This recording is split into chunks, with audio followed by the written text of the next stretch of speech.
रक्षा मंत्री राजनाथ सिंह की मौजूदगी में भारतीय वायुसेना के सबसे पुराने और ताकतवर फाइटर एयरक्राफ्ट MiG-21 को औपचारिक रूप से डीकमीशन किया जा रहा है। इसी मौके पर स्क्वाड्रन लीडर SS त्यागी ने यादें साझा करते हुए कहा कि MiG-21 ने भारत की जीत में अहम योगदान दिया था। उन्होंने बताया कि 1971 के युद्ध में MiG-21 ने रॉकेट दागे, बम गिराए और ढाका में कई टारगेट हासिल किए। त्यागी ने साफ कहा कि 1971 की जीत का 80% श्रेय MiG-21 को जाता है। नहीं, मैं तो जैसे मैंने कहा कि मेरा एक्सपीरियंस जो व्हाटएवर हमें बड़ों ने सिखाया, हमने सीखा, वो हमने सब जो हमारे छोटे थे उन सबको देते रहे और उनको देने के चक्कर में ही हमारी फ्लाइंग होती रही। वो रिकॉर्ड करते रहे, मतलब उसको लिस्ट करते रहे और बाद में इतने हो गए, ये मैंने कभी सोचा नहीं था, न कभी था कि इतने करने हैं, कुछ नहीं। आइडिया यही था कि जो यंग पायलट थे उनको जो सीखा उनको सिखाए और वो ये बाकी सब वो नेचुरली हुआ। उसमें मेरा सबका यही कहना है कि जो भी आप करें एज अ पायलट और any person in the world in any sphere, but certainly for a fighter pilot, honesty, your total dedication and single-minded focus, whatever your task is, to achieve that.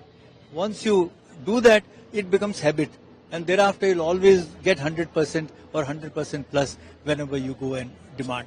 65 में we didn't have many aircraft, MiG-21.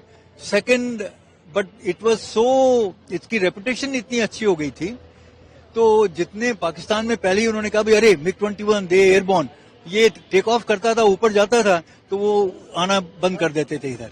उनके star fighter जो 104 F-104 था वो उसको निकालते ही नहीं, यहाँ लाते ही नहीं थे। तो उस समय it was more of impression. 71 में it actually participated, did rocketry, gunnery, bombing and achieve targets like Dhaka governor house, Dhaka runways. He blasted another runway where they were coming to pick up the governor and General Niazi UN aircraft from Rangoon. वो जब हमने 4 bomb वहां डाल दिए तो उन्होंने कहा अरे मत आओ यहाँ, हम तो अंडर हैवी अटैक है. So it perform very very well and 71 war का जो रिजल्ट हुआ उसमें MiG-21 का share I would give at least 80%. इसी सीखना तो हर रोज हम खाट पे से उठते हैं, अपने पलंग से उठ के जब चलते हैं तो you start learning. Because learning का जिस दिन आपने कह दिया अब तो मैं सब सीख गया, उस दिन आपका जीवन एक्चुअली बेकार हो जाएगा. तो ये learning is a constant process.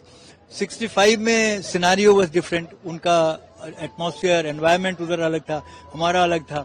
So that whole war scene was different.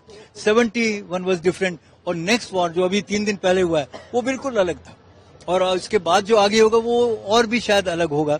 तो पता नहीं किस दिन ऊपर से मिसाइल आएंगे सैटेलाइट से और कहां से आएंगे. अभी तो हम लोग यहीं से कर रहे हैं, जमीन के एनवायरनमेंट से. तो ये तो चलता रहेगा और ये हमेशा नई नई चीज आती रहेंगी और हर दिन जब कुछ नया आएगा तो उसको काउंटर करने के लिए आपको कोई नई चीज करनी.